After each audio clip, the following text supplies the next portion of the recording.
Avtomobil akkumulyatorini noto'g'ri perikrutil qilish natijasida 300 dollarga kuyib qolishingiz mumkin. Hozirga akkumulyatorni to'g'ri perikrutil qilishni ko'rsatib qo'yaman. Undan oldin nimaga 300 dollarga kuyib qolishingizni ko'rsatib tushuntirib beraman. Noto'g'ri perikrutil qilish jarayonida avtomat korobkaning miyasi kuyib qoladi. Bu qanaqa sodir bo'ladi? Misol, bu tok beruvchi avtomobil, bu tok oluvchi avtomobil. Shu paytda tok beruvchi avtomobil zavod bo'lib turgan holida bunga tok berilsa, tok oluvchi avtomobilning korobkaning miyasiga nagruz kuchadi va platasini kuydirib qo'yish ehtimoli juda ham katta bo'ladi.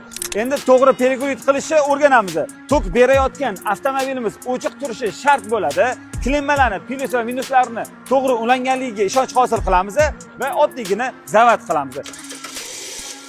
Ana mashinamiz ham zavod bo'ldi.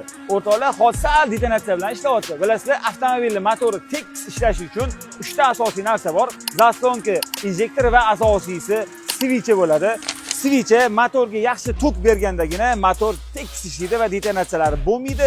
Sizlarga start volt svichalarini tavsiya beramiz. Start volt svichalari 30 ming probeg kafolat beradi.